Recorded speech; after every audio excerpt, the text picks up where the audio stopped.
Hi, everybody. Thank you so much for tuning in. I am Miss Caitlin. I come from the Harrison branch of the Public Library of Cincinnati and Hamilton County. And y'all are joining me for a story time at home. I'm so excited to be here. I'm also really nervous. I've been doing this for a long time, and this is a lot different. I miss kiddos. So I'm going to just hold on a couple minutes and keep talking to you guys while we wait for everybody to show up. But before we do that, let's see. Can you, if you're able, stand up? I like to start by getting some wiggles out, and this camera thing doesn't really let us, jump up and down and whatnot with you. So if you can, stand up and give a great big stretch way up high. Grown-ups, you can do this too. Everything I do is all for you as well. This is a great time to bond with those kiddos. So give a great big stretch. It feels really good. Reach both sides. All right, then maybe can you give yourself a hug? Ooh, that feels great. Nice. All right, really, really squeeze tight. Oh, that's great. What about, can you stick your tongue out as far as you can? Maybe you can make a silly face too. That one feels pretty funny. Let's see. Can you stand on one foot? Oh, that one's tough. Oh my goodness. Whew. All right. Well, I think we've gotten some stretches out, so I'm going to go ahead and get started. If you're just tuning in with us, I am Miss Caitlin from the Harrison branch of the Public Library of Cincinnati and Hamilton County, and I am here live streaming for your story time at home.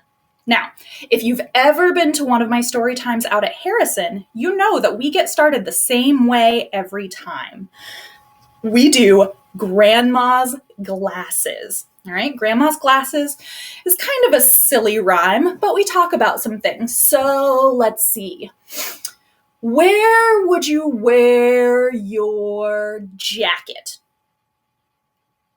Where do you wear your jacket? Oh, I wear mine over my arms, right? And sometimes we zip, or sometimes we have buttons, right?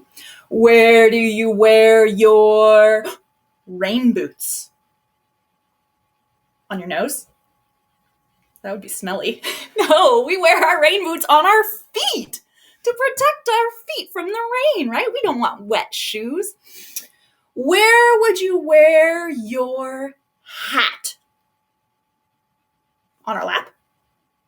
No, we wear our hats on our head, right? Some people wear hats to keep the sun off or the rain off or to stay warm.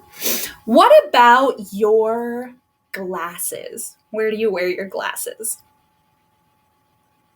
Some people wear them up on their heads. I do that sometimes. It holds my hair back. But a lot of people, if they wear glasses or sunglasses, they wear them on their eyes to look through. So, can you put on a pair of glasses? Let me see those glasses. Grandma's glasses goes like this. Here are Grandma's glasses. Here is Grandma's hat. This is the way she folds her hands and puts them in her lap. Here are Grandpa's glasses. Here is Grandpa's hat. This is the way he folds his arms just like that. Fantastic, my friends. All right, now that you know how it goes, if you're not one of my normal storytime kiddos, I like to do things a second time just to give us that repetition and practice so that this time you can do the silly grandpa voice too, because he sounds very big and tough, right? All right, let me see those glasses again. Ready? Here are Grandma's glasses. Here is Grandma's hat. This is the way she folds her hands and puts them in her lap. Here are Grandpa's glasses. Here is Grandpa's hat. This is the way he folds his arms, just like that. Wonderful. You guys are so silly. All right, if you're just tuning in with us, I'm Miss Caitlin from the Harrison branch of the Public Library of Cincinnati and Hamilton County. We're doing story time at home, and I am so excited to share a couple of my favorite books with you. I decided to choose some books that really focus on kindness to each other, because I think we all need a little bit of kindness right now, right? I was talking with a friend the other day, and she said one of the things that helps her while everything's a little weird right now is to think of ways that she's helped people today. It doesn't have to be big help, you know. It's not like you have to give your money to everybody else to help them out. That's not what we mean. But trying to make somebody's day just a little bit better, you know? So my books today focus on some simple kindness, all right? My first book is called Last Stop on Market Street. It's written by Matt De La Pena, and the pictures are by Christian Robinson. Now, this is one of my friend's personal copies, so it doesn't have the cover that you normally see, because on this cover, normally, you see some big, shiny stickers, because when this one came out in 2016, it won some awards, all right? This year, this book, Matt De La Pena, got the Newbery Medal for writing for children. Christian Robinson's art for this book got a Caldecott honor and a Coretta Scott King honor. So I really love this one, and some other people did too. This is Last Stop on Market Street. You can see a little boy and his grandmother. And can you tell where they are? It looks like they're waiting over here, right? They're waiting at a stop for something. What is that? It's a bus, right? They're waiting for the bus. I wonder what they do on the bus. I really love these end papers. They're full of happy things. Last Stop on Market Street. Words by Matt De La Pena, pictures by Christian Robinson. And my friend's book actually has a signature of Matt De La Pena, and he asked her to see the beautiful.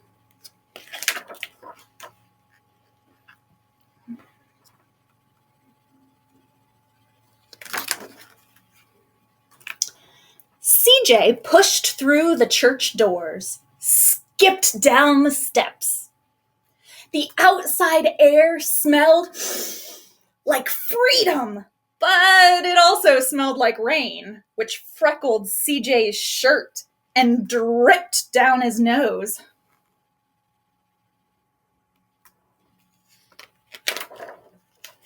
He ducked under his Nana's umbrella, saying, "How come we gotta wait for the bus and all this wet?" "Well, trees get thirsty too," his Nana told him. "Don't you see that big one drinking through a straw?" CJ looked for a long time, but he never saw a straw. Can you see the straw?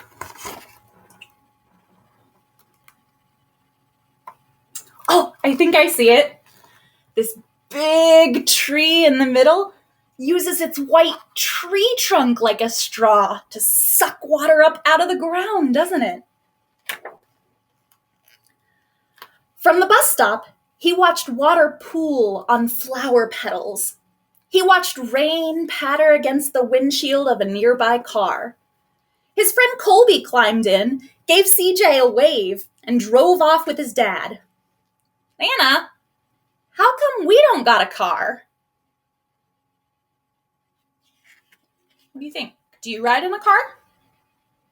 Out here, a lot of people ride in cars, but maybe some of you ride the bus.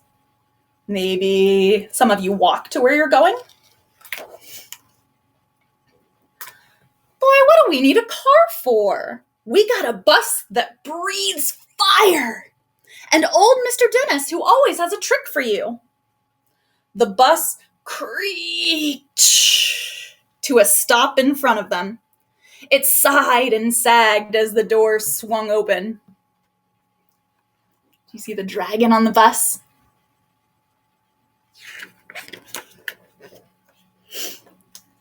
"What's that I see?" Mr. Dennis asked, and he pulled a coin from behind CJ's ear and placed it in his palm. Nana laughed her deep laugh and pushed CJ along. They sat right up front. The man across the way was tuning a guitar. An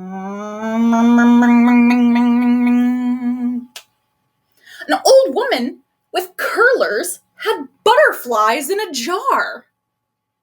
Nana gave everyone a great big smile and a good afternoon. She made sure CJ did the same, so you can see all of the people on their bus.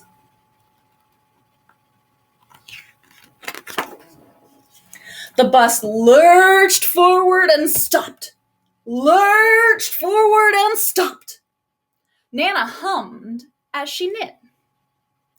"How come we always gotta go here after church?" CJ said. "Miguel and Colby never have to go nowhere." "Well, I feel sorry for those boys," she told him. "They'll never get a chance to meet Bobo or the Sunglass Man, and I hear Trixie got herself a brand new hat." CJ stared out the window, feeling sorry for himself. He watched cars zip by on either side, watched a group of boys hop curbs on their bike.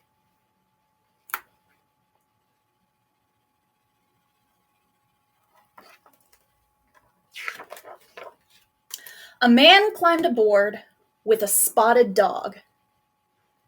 CJ gave up his seat. "How come that man can't see?" "Boy, what do you know about seeing?" Nana told him. "Some people watch the world with their ears." "That's a fact. Their noses, too," the man said, sniffing at the air. "That's a mighty fine perfume you're wearing today, ma'am." Nana squeezed the man's hand and laughed her deep laugh. Two older boys got on next. CJ watched as they moved on by and stood in back.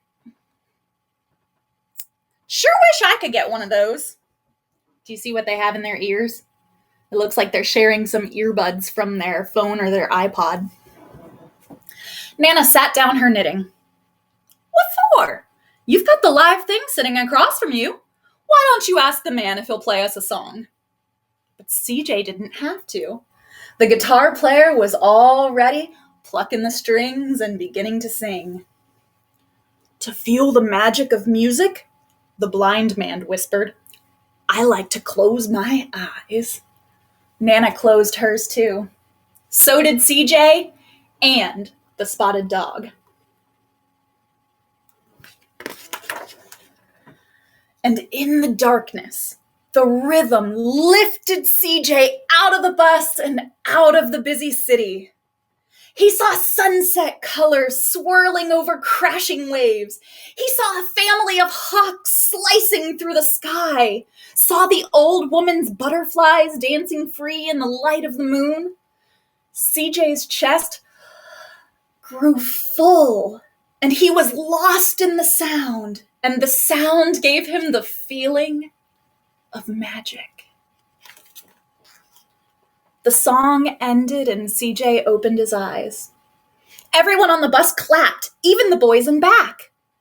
Nana glanced at the coin in CJ's palm. CJ dropped it in the man's hat. "Last stop on Market Street," Mr. Dennis called.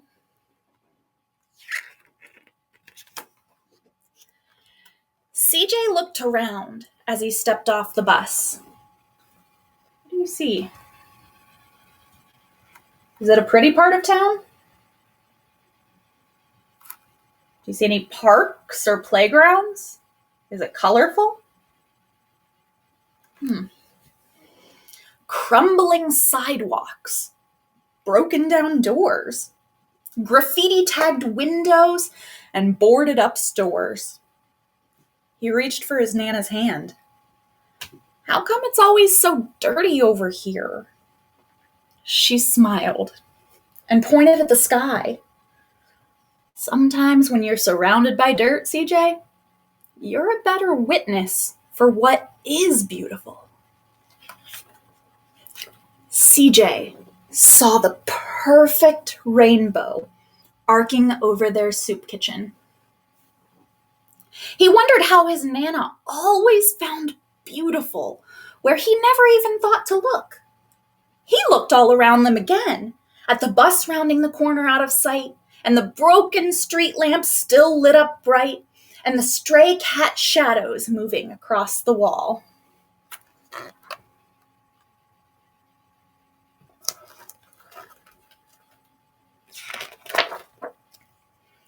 When he spotted their familiar faces in the window, he said, "I'm glad we came."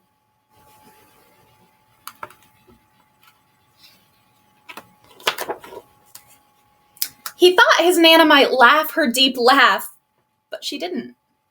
She patted him on the head and told him, "Me too, CJ. Now come on."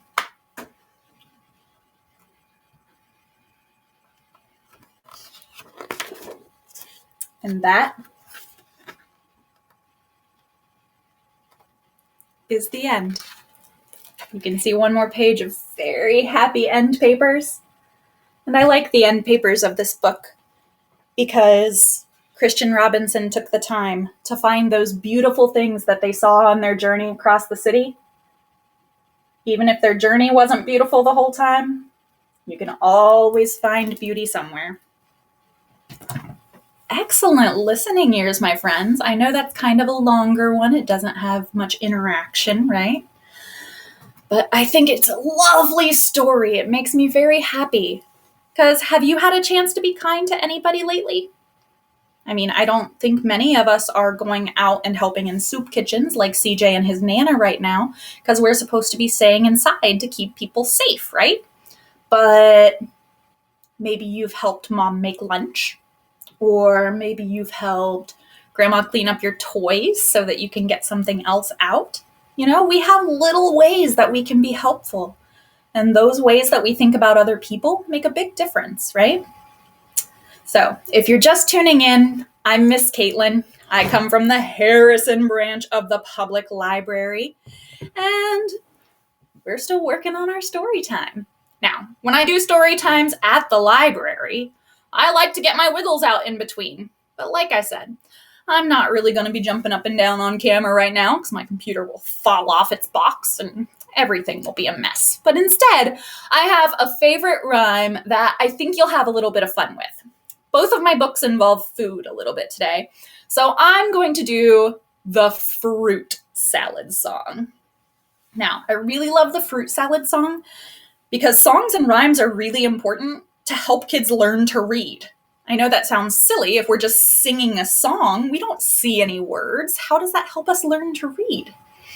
But by singing a song, we can take apart the sounds of words and hear the different pieces better, right? We can hear the phonological pieces of the song, right? So songs help us figure out syllables, like the different sounds in the word, like how many sounds it has, like syllable, right? Or my name has 2 syllables, right? Caitlin. So this is a good one for divvying up those syllables, all right? This is to the tune of Frere Jacques, I believe, but it goes like this. The first thing we're going to do, we're going to take our pointer fingers and we're going to draw a great big watermelon, just a huge watermelon, a bigger watermelon than you have ever seen in your life. Just a big old watermelon. And then comes the weird motion. Can you hold out your arm? All right. We're going to chop up our arms. We're going to start at our wrist, chop up our elbow, and then chop up our shoulder. And then we're going to do the other one. Hold out the other arm, chop up our wrist, chop up our elbow, and chop up our shoulder. So it'll just go chop, chop, chop, chop, chop, chop. All right. Then we're going to hold our arms like we're holding a baby and rock them. And then we put our hands on our hips and we shake our head side to side. All right. So the fruit salad song goes like this. Let's draw that great big watermelon. Ready? Watermelon, watermelon, papaya, papaya, banana, banana, fruit salad, fruit salad. Excellent. That's a really silly one. Let's give it another try just so we get the rhythm in our heads. All right. Let's start with that great big watermelon. Let's do it. Ready? Watermelon, watermelon, papaya, papaya, banana, banana, fruit salad, fruit salad. Excellent. Oh, that one's going to be a good one to get stuck in your head. And I really like that one because it does get stuck in your head. And you can change the words however you want. If your words have the same amount of syllables, you can put them in. So instead of watermelon,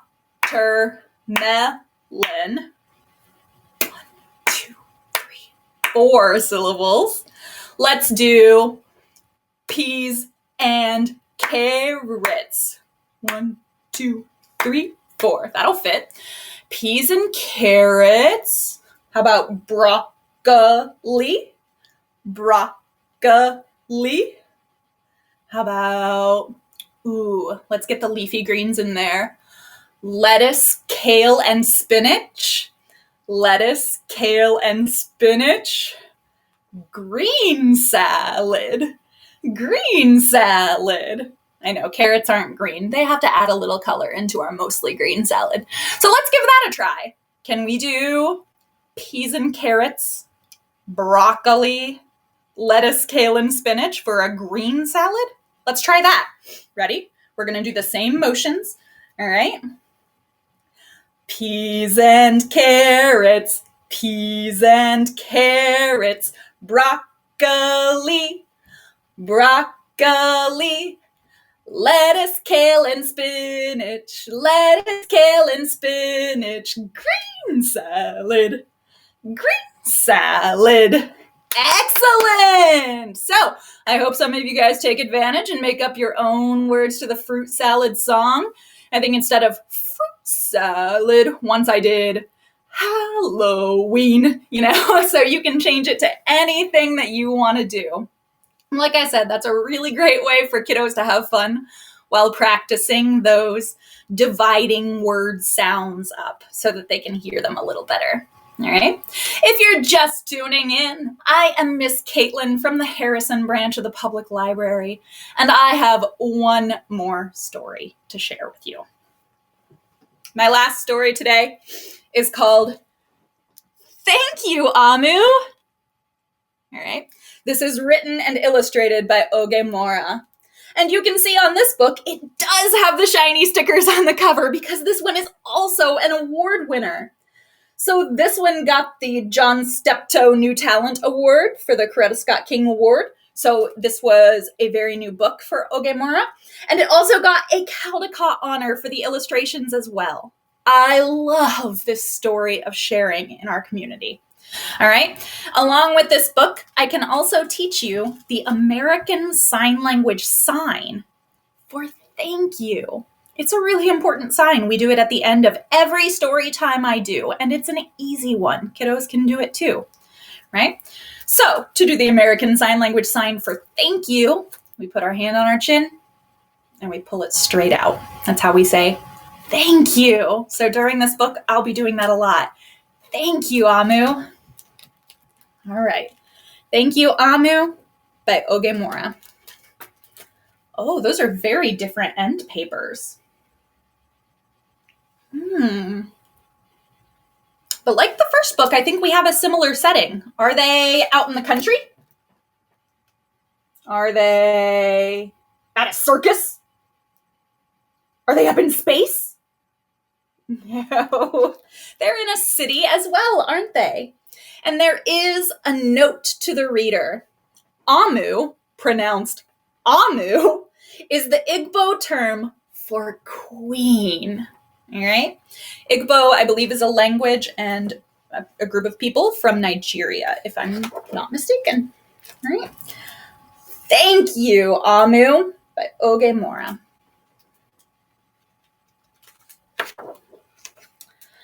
On the corner of First Street and Long Street, on the very top floor, Amu was cooking a thick red stew in a big fat pot for a nice evening meal. She seasoned and stirred it and took a small taste. Oh, yes. What a delicious stew, Amu said. Tonight's dinner will surely be the best I have ever had. With that, Amu put down her spoon and went to read a book before supper.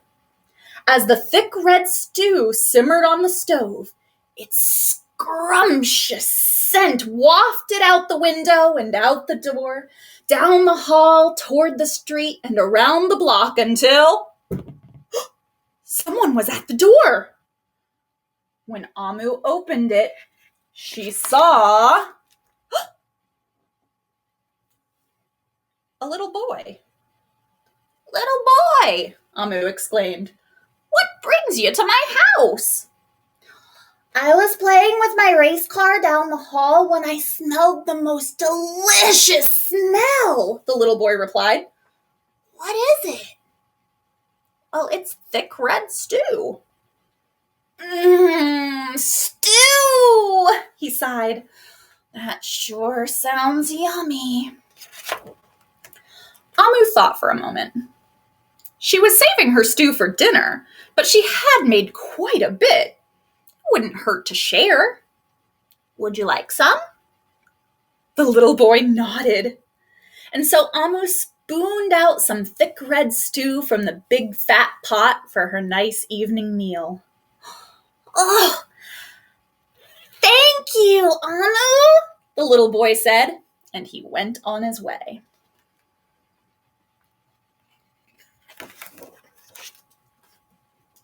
With that, Amu closed the door and went back to her book.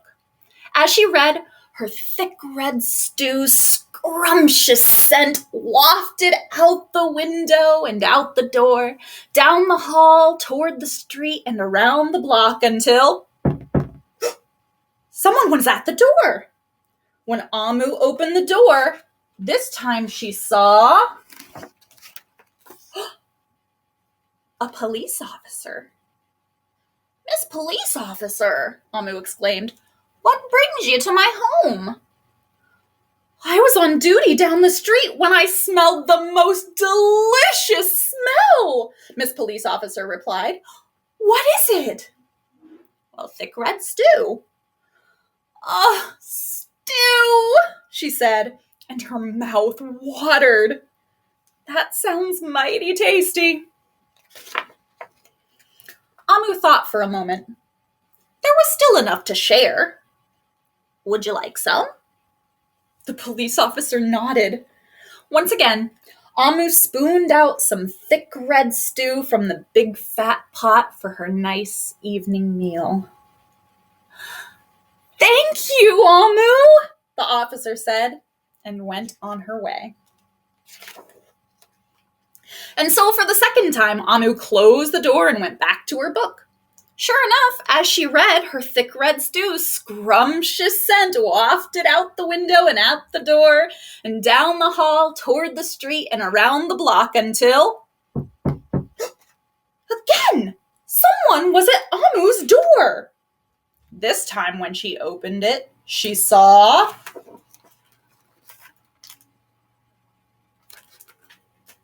a hot dog vendor.